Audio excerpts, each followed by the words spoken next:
She's a fashion blogger, model, and entrepreneur. She's amazing. The latest tips on fashion, beauty, wellness, travel, and her lifestyle. And now, here's the founder and creator of Not Basic Blonde, Olasha. Hi, Emily. I'm so glad to have you on my podcast. Hello, I'm so excited to be here and connect with you. Me too. How are you today? Oh my gosh, I am so good. I am getting ready to have what I like to call a working weekend when you do deep work, like uninterrupted. So I feel super excited. That's incredible. And of course, I can't wait to dive in with you.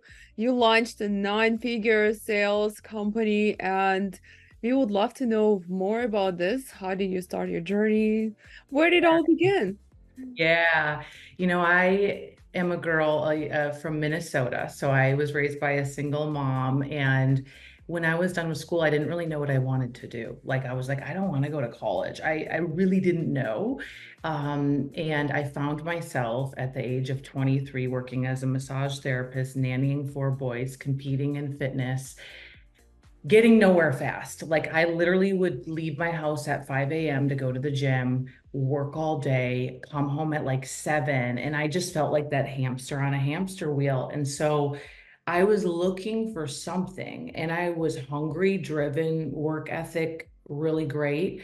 And then I found somebody who was selling organic supplements, and they were creating a tremendous amount of wealth. And I was like, I want to do that. And so I literally moved in with her, slept on a mattress on the floor, and basically started changing my mindset, learning how to sell, made myself my first vision board. Like, I unplugged the TV. I mean, I went all in, and that's really like the foundation for what you see today. Like, that's how I got started. And then, by the time I was 26, I had a great, organization. That's when everything started popping off for me in a big way about 3 years in. And then, now I'm blessed to teach all kinds of companies and consult on products and marketing and all the things. Wow, that's amazing. I'm just amazed by your story. And of course, you mentioned mindset. Mindset is the key to success. It's very important. And how did you shift your mindset to become multimillionaire? It's little by little. It's, so often we're like, okay, we want to have a millionaire mindset. And I hear all this stuff all the time. And it's like, it's in the little habits that you do every single day, the rewiring. It just doesn't happen in one fell swoop. And so it's the compound effect of hanging out with wealthier people, right? Cutting off my broke friends because their mindset was just in a completely different frequency. It was doing the work because that made me believe a little bit more every single day that I could have it. Reprogramming through declarations, declaring over myself that I was and am worth it, doing that for sure. And then, I would say, like, the minute I would see a little bit of a win, that would increase my belief level. And that's really creates that compound effect. And so often I find coaching people, they just don't try long enough to get a win. It might take you, months or even years, but once you get that win, you get that momentum, and that starts to really change you from the inside out. And so it happens over time, definitely not in one day, but I like to say I put myself in a growth environment and in an incubator of growth. So that way, eventually I know that I'm going to hatch like the egg that's in the incubator. I love that. And I know you mentioned about habits. What habits helped you the most to succeed? Yeah, I just believe like the law of environment. And so, working from home, setting up an environment that's conducive to my lifestyle. My office today has bright lights coming in my eyes. I'm awake, right? I set up everything from the food that's in my kitchen. You know, I eat very healthy, and it's not just for vanity reasons, it's to have high energy. And, you know, I start my morning with prayer, and you know, I'm a very spiritual woman. I love God so much, and so it's constantly seeking and praying and thanking and really starting my day that way has really put me, I believe, on a path that that I couldn't do all by myself, right? In the supernatural. And so having habits like that helps immensely. I would also say, you know, for me, I'm really big on the calendar. If it's not scheduled, it's not real. And so scheduling the hard things, we all have things in our businesses that we don't really want to do, but we have to do. And a lot of people avoid that. And the magic is in the work you're avoiding. It truly is. And so I've really learned to schedule the hard things first and to attack the things that I don't really want to do. And that habit drives momentum for sure, because once you conquer something you don't really feel like doing, you really feel so much better, and that breeds more energy, right? Absolutely. It's like when you get done with the hardest thing on your to-do list, it gives you more energy because you feel accomplished in some way. Yes, exactly. Yeah, I feel you. And the entrepreneurship journey is hard, and it's not for, you have to have like backbone to keep going because there are so many setbacks constantly, and it can break you. Like you can be, I mean, rejections can get to you, and Oh, setbacks can get to you. Like you just have to keep going. you're so right. And like, I think people don't talk about that part enough of like the highs and the lows. And, you know, with entrepreneurship, or like most of entrepreneurship, there's sales and there's pitching and there's trying to get on this and that. And you can have one day where it's like all this stuff might be happening. And then the next day, none of it happens and it all falls through, or the sale falls through, or you know. And so that's really where, if you're not careful and if you only live your life on emotion, you will get burnt out, you'll get let down, and you'll, you know, you'll exit the building. And it's just, I feel like the number one thing you have to learn in entrepreneurship is energy management. And then like, where does my energy come from? Is it only coming from outside validation and approval? Because if that's the case, you're always going to feel like a failure, you know? Yeah, I totally agree with you. And you're considered the it girl in entrepreneurship world. So we would love to know the two fundamentals that you describe in your eight factor.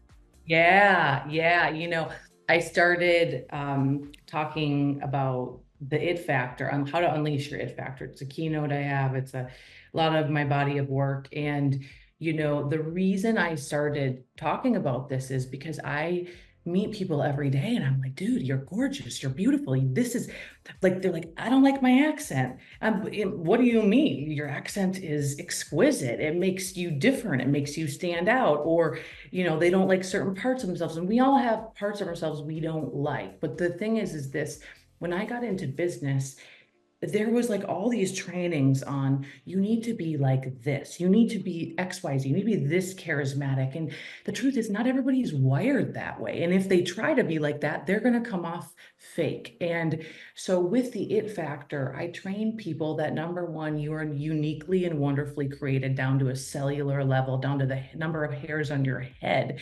And I really get people to understand your quirks, your gifting, the things that you're naturally so good at.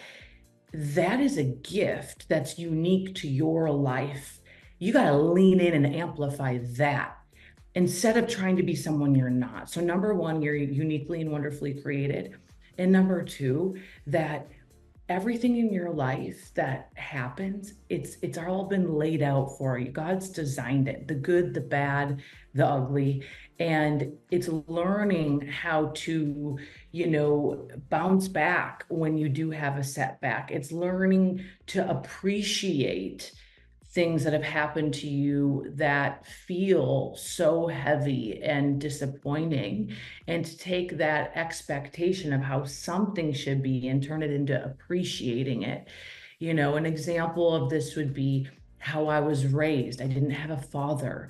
My mom raised us by herself. And, for the longest time, I was like, oh man, sad, woe is me, all this stuff, until I realized, wow, I don't think I'd be as powerful as I am if I didn't see my mom make it all happen from when I was young, right? And be so resilient. And so those are really the two things that I teach in the first phase of how to unleash your ed factor. Because once you understand that, you're like, okay, get out of my way, right? Like I'm uniquely created. So why am I going to try to compare myself to somebody that I'll never be?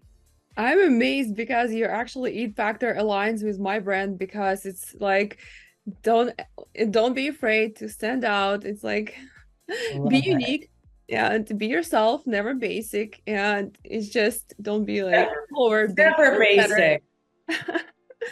And also, my parents got divorced when I was 6 years old, and my mom did it all herself, and she brought me to US. She was 36 at that time, 35, and I was like 17. So she did it herself. She brought me from Ukraine to US, and it was a big move. Like, now I'm thinking back, and I'm thinking how bold she was to do that. Huge. That's a massive move. Yeah, I like that. Yeah, never basic. I love it. Why do you need to hurry up when it comes to your dreams and goals? Oh, well, everybody acts like they got all this time. And, it's more painful to think about something that you should do, that you want to do. It's like in the quiet of the night, when you're in your bedroom, you're in your bed, and you close your eyes, and there's that thing that you keep thinking about. Maybe you even dream about it.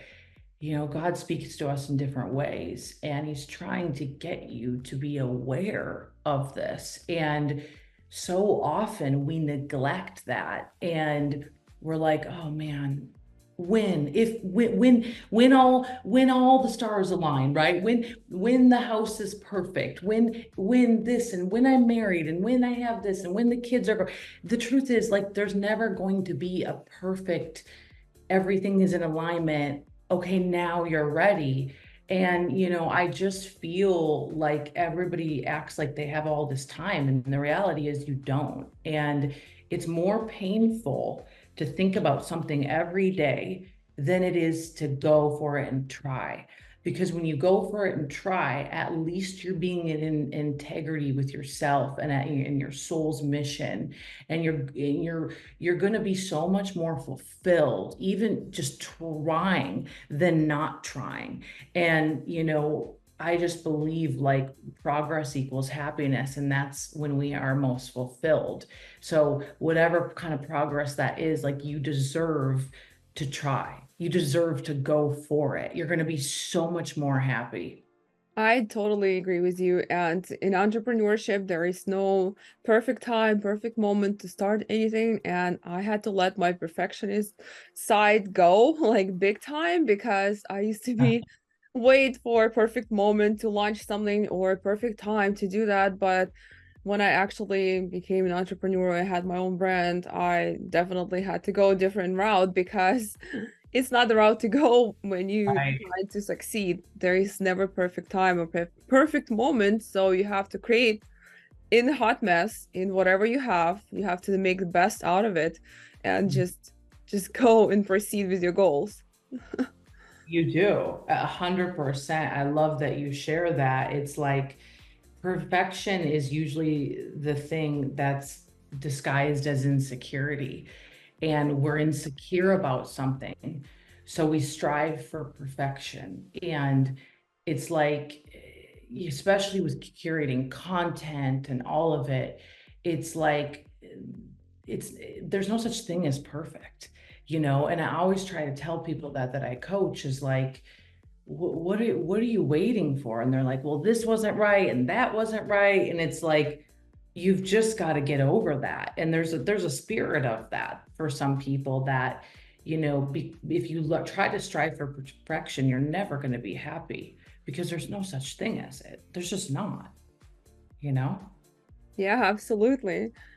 What has been the biggest game changer in building your business and brand? Oh, girl, being myself, truly, you know, I I'm not afraid to like let people in. I think the whole point of social, at least for me, is to share my life, share my heart, share what I learn, share what I'm up to, share my mission. And like, I feel like one of the best things I've done is just be honest and, you know, take people on that journey with me. And so they don't just see the perfect days and the stages I'm on and this and that. They can see the intricacies. They can see the hard work behind it. They can, you know, whenever I'm starting a new company or doing a new thing, I'm always trying to tell people what I'm doing because, you know, they're trying to build something too, oftentimes. So like the whole point of it is like, let's do it together. Like, let me go, you go, you know, and so I just feel like that has been one of the biggest things for me that has helped, is bring people in and not be afraid to like show my scars either. You know, like I just believe so much that if you can share from a vulnerable heart at times and let people know the truth, that is going to like really make an impact in someone's life versus just showing how perfect everything is, because it's not perfect. True. I do share my setbacks and my failures and the But my people drama. love you. Thank you. You too. You're very popular. So yeah, I kind of try to keep it authentic too, because staying true to yourself, it's the biggest part of having any brand and biggest part of the success of successful brand. Yeah, absolutely. Yeah. And I just feel like people don't realize, like, again, they try to be perfect, and Yeah. that's what's hindering them from growing a brand. You know, people don't want perfect. Yeah, they can relate to it. And I've noticed I posted the video on TikTok and I was just the worst. Like, had no makeup, nothing, just like very plain, Uh-huh. very casual video. And I got so many likes on it. More than I usually get on my pretty videos. And I was wondering why people can relate more to this video than my actual videos. Yeah, wow, that's good. Yeah, it's because they like see the real you, the unfiltered version of you. And you know, there's stuff coming out and like stats and all this, but like when we don't filter ourselves and we just show like us without filters, people trust us more. You subconsciously, if there's constant filters, you kind of feel like, what is this person hiding? And you know, it does affect how people perceive and eventually trust you. And so like, you know, I try sometimes not to always use the Paris filter, even though I love that Paris filter. You know, I really do try to show like me in real time because I just feel like I connects with people so much more, you know? Yeah, that's true. I mean, I do love use filters, but Yeah. I use them to kind of, Yeah, like who doesn't? Let's just be real, right? Like, of yeah. course, like, you know, but I'm like, let me just work with the lighting. Yeah, lighting is a key. Why is it important to use your gifts to serve others? Oh my goodness. You know, when I first became financially successful, I remember driving a really nice car and having really nice things. And I'm like, oh, this is nice, but I don't feel like exhilarated. I don't feel fulfilled. And it's because for a moment there, I wasn't using my gifts. I almost like thought I arrived somewhere, and you never arrive anywhere. And the minute you think you've arrived somewhere, that's actually when you've begun your decline, I believe. And, you know, you have a gifting, you have certain gifts, whether it's the gift of compassion, the gift of leadership. There's, people on my team, like in one of my companies, they're really good at community management. They're really good at nurturing our community, where the chief of staff is really good at organization, and they are playing into their gifts every single day. They're using what God has given them for greater good. And when you do that, a byproduct of that is obtaining fulfillment. And I just believe when you don't use your gifting, it's like letting the music die inside of you.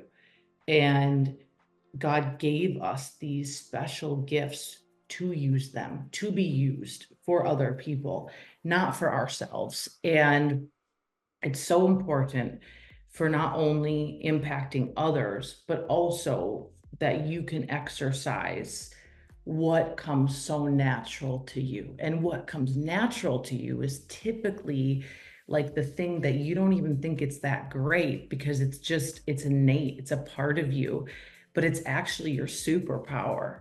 And so I love to find people's gifts and be like, you should be doing something in the realm of using it, because right now you're in an occupation that does not even, use your gifting.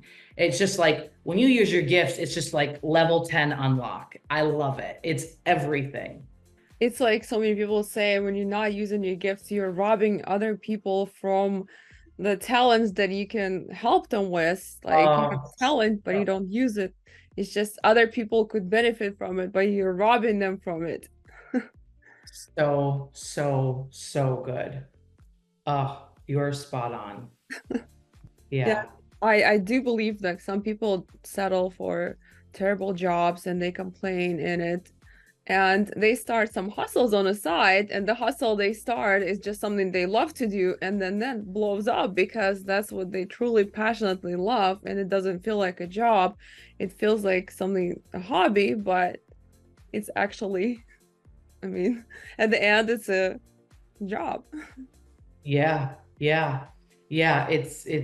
It's wild, because I think society just conditions to just get a job. And a lot of traditional schools don't talk about fulfillment. They just talk about like getting a career. And it's like, yeah, there's always going to be some parts of a career that you don't love, but you definitely want to be working in the things that you're gifted at. Hmm. Yeah, absolutely. As a business owner and entrepreneur, cash flow can be inconsistent. And sometimes there are bad times, there are great times. How do you actually go through the bad times? Yeah, yeah, wow. I believe so much in budgeting and um, saving for a rainy day and not overspending. And I come from not a lot. And so I was always taught to like squeeze everything out of the toothpaste, right? That's like how I was raised. But I think it's just understanding the ebbs and flows of business and seasons. And you might be in a launch, and you might be, in a phase where the economy's shifting. And so just being so aware, and then knowing when to pivot and changing prices and things like that. But I just think like having the right financial team is huge when it comes to taxes. And it's like not the sexy stuff, and it's not fun, and it's definitely not my strong suit. But I know enough to hire people that it is, right? And so, and then just being aware of like, when do we need to trim the fat? When do we need to like scale back? And, obviously everybody would love a big team and love to have everybody doing everything for them. But there's times, especially in a startup or whatever, where you've got to wear many different hats. And, otherwise it's like you're going to go in the red if you hire too many people too fast. And so, yeah, I just think it's being super intelligent about it and, just always looking at what is the thing that's going to move the needle. What is the income producing activity, and like investing most of the time there to try to get sales and profits and all that. And then eventually scaling when the time is right. And it really just depends on the business model for sure. But when you do have the good times, it's not spending at all. It's definitely reinvesting and saving. Which if you're a spender, it can be very hard to do, but you'll be so grateful that you did it. Mm-hmm. So true. When some people start seeing the profits, they kind of go crazy sometimes and not remembering about the times ahead. Yeah, no, totally. And I love clothes. I'm a spender. Like I love, yeah, for real. That's why it's like getting the money and then divvying it out and having a fun account, like an account that like it's just for fun dinners, it's for shopping. It's like that's the fun account. I feel like that is such a healthy way if you are a spender and a girly girl like us girly girls and we love style and all that.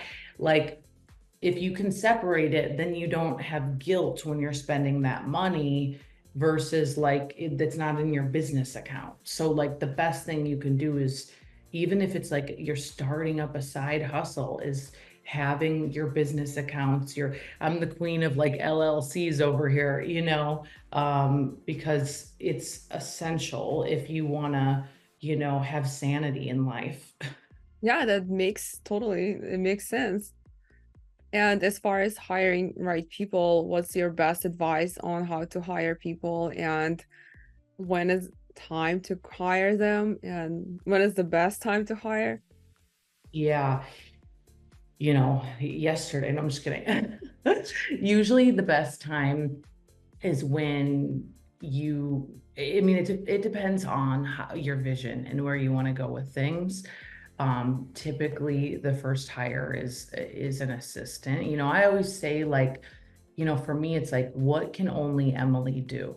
I can only be speaking right now. I can only be on social media, like creating content. There's certain sales calls or consulting only Emily can do. But anything that can be outsourced, it's like as soon as you can hire people for that for a fraction of the cost, that's when you really up your game and you free up so much time. And so, for me, it's like, I remember when I first wanted to be a millionaire and I was like, okay, well, how much does a millionaire make? And I'm like, okay, $500 an hour. And so I was like, how much is my time worth? And then I would start doing activities and I was like, wait, I could hire a cleaner. I could, like, what am I doing right now? And so I started to hire out like more of the simple things, but those things actually took a tremendous amount of my time. And so, then from there, it's like assistant work, all that stuff. It just really depends on what you're building. But I just think like you do not want to get into that phase of like doing it all, because it's just like you want to be in your zone of genius. Yeah, so true. It's impossible. And then you can be in your zone of genius because you're just all over the place with all the Right. tasks you have to do. Yeah. What practical financial advice would you give to other entrepreneurs and founders? Mm. I would say that you really need to spend more time on marketing. I've done a lot of consulting for people that they don't put an emphasis on marketing. And what I mean by that is like really creating a brand identity and, putting content out every day. Like it's almost like a second thought, which in actuality, like so much of your sales come from marketing. And so learning that marketing game, and as trends change and algorithms change and all that, it's like nobody's going to find you if you're hiding, you know? And so I really do recommend investing time into that, investing time into your brand, learning all the ins and outs, or at least having a team that can do that for you.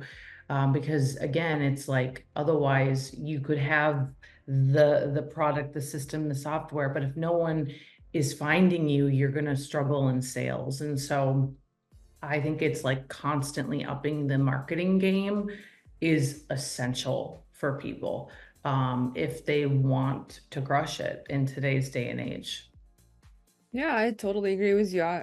Marketing is absolutely essential, and showing up every day and getting and showing yourself to the people and actually being there out there every day makes a lot of sense and makes a lot of success after. Oh yeah, for sure. Yeah, you've got to be visible. You really do. And you know, otherwise like what starts to happen is you get frustrated because you're like, I should be putting out content. I should be doing this. And you know, most people know better. They just haven't prioritized it or they don't have a system for it. And so, you know, it's just again, it's like you've got to curate. It's like how I started our episode. I'm creating a bunch of content for a new campaign I'm launching, and I'm spending, yes, a good portion of my weekend doing that. But it's because next week I have meetings. And so I need to be able to just pop off that content so quick, you know? And if I don't do it and batch it all this weekend, then I'm going to struggle next week. And, you know, that's just like the law of trade-offs, right? Getting it done now. Yeah, batching content is actually great advice too, Mhm. because it saves you time and it's efficient. And also, people sometimes ask me, how do you find time to work out? How do you find time to do this? You don't find time, you make time. That's Otherwise, right. you won't have time. That's right. Mm-hmm. Yeah. And it's just like, how bad do you want it? You know, it really is. That's my whole career as an entrepreneur. Like I've just been willing to say no to all this stuff so I can have an ocean view, right? Like it's the law of trade-offs. And you know, most people are not willing to give up to go up. They're just not. And that's just the reality. Like they would just rather stay in their comfort zone than to say no to extracurriculars on the weekend so then they can invest in their businesses. And you know, it's not, like you said, it's not for everybody. It's not. And as you know, our life looks on Instagram glamorous and like we going out all the time, dinners and stuff and everything else, but you can't even go out every day because you can't even drink every day. You have to concentrate on working out, on thinking about next step, thinking about all the meetings, all the things you have to do next day. Wake up early, and there's so much that's going on behind the scenes besides what people see on social media. So Oh, 100%. Yeah, it's so true. Yeah, the dinners and all that stuff, yeah, it wears you out. Like I'm very selective right now what I do, where I go, because it's like, you know, that takes so much time and energy, right? it does. It is like the energy consuming, and like, do you want to spend your time and energy on this? So you don't like. I became very selective too because you can't be everywhere at once. That's right. No, you can't. And that's one of the biggest struggles for most people is like saying no. And, you know, because I mentor lots of women and that's their biggest thing. It's like learning how to exercise the no muscle so they can preserve their energy, they can have time to get their own stuff done. It's like you just cannot be all things to all people. You know, you'll never get anything done. So true. And saying no was the hardest part for me when I just started, and when I just became an entrepreneur, because there's so many things and so many people asking for things. And also in business, when you have your brand and when you have a popular brand, you have to be definitely, I partner with some brands and I have to know, I mean, I have to say no to some brands because they don't align with what I'm doing. And like you were Right. saying previously, some people, you cut some people off your life because they don't align with your life's purpose and the purpose of everything what you're doing. So That's right. So true. So true. Yeah, I'm the same. I get emails from brands and I'm like, no, it doesn't align. No. Next, that's just holding brand integrity and standards. and also so many people struggle with pricing their products or having their brand on a certain level and keeping that level, because as soon as you level up and become more recognizable in social media or just the workspace, Mhm. people are just are afraid to set prices. So what's your best strategy to set the high prices and actually keep those prices up? Yeah. It just depends on where you're at in your journey and what you're doing specifically. But, the longer you're in something, the better you get at it, hopefully. Right. And so with the longevity comes experience, and with experience comes higher price tags, and you get what you pay for. And, I always say education is really expensive. It really is. You know, um, I I always share with my clients, like, you're not for everyone, but you are for a lot of people, and you have to package yourself in the way that you want to get paid. You do. And so, I was coaching someone and they want to charge some pretty high coaching prices. And I'm like, you're not a luxury brand. You're not packaged so it has to go hand in hand. Your marketing has to be right up there. You and I are style girls through and through. And it's like, we know this from the luxury brands. Like, we'll spend a certain amount because we get the best quality for it. And we know what we're spending money on. And so you've got to have your whole deck, your whole brand.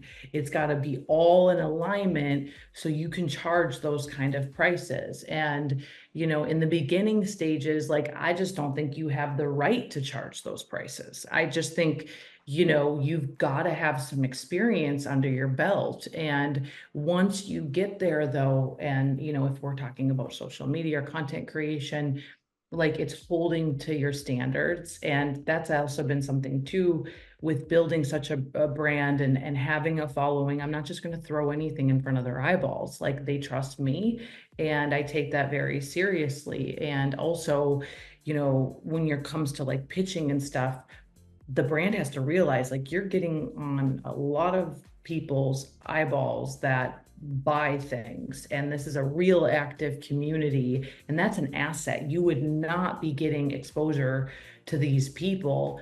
And so it's learning the different prices when you're there, and holding to it, and not budging, because again, it's like, you don't want to compromise your brand, like, you just don't. And so, yeah, I just think it's trial and error. It's learning, like, metrics, industry standards, all that. So you're not airy fairy, like, way out here, but just really knowing, like, yeah, I'm a big numbers person. So knowing, what you have to offer, what people are getting, and is it worth it for them, and having metrics to back it up. That's everything.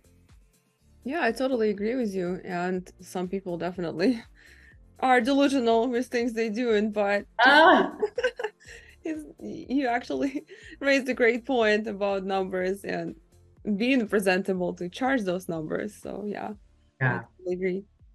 And also, what's the best advice you ever received? Oh, wow. Best advice. I just think it's to not go with culture, like what the world thinks, what the world's doing, and instead focus on what God wants me to do and my mandate for my life. Like, just knowing, like, I could go this way or I could go that way. Like, I want to go against culture, not with culture. And I want to set the standard and the precedence for how things in my world should be and how I want to lead and how I want to show up. And so um, I think just like living by that and knowing that like it's okay to go against culture and be somebody who sets the standard instead of like just being a part of what everybody else is doing. And it sometimes can be scary, but it's so worth it because that's true leadership to me. So true. Like I recently said it, and they actually put my quote on the billboard in New York. So don't be the follower, be trendsetter. Yeah, that's right. I mean, exactly. That's exactly it. And and that's contagious. You know, the right people really lean into that and they see your work and they see that you stand for something. Because, you know, if you stand for something, that says so much. Otherwise, you're going to fall for everything. Absolutely. Thank you so much, Emily. And where can our listeners find you? Your social handles, all the information. Yes, I am at It's Emily, ITSEMILY on Instagram. And my website's meemilyford.com, but that's where I hang. Nice. Thank you so much for being my guest. Oh my gosh, so fun. So true.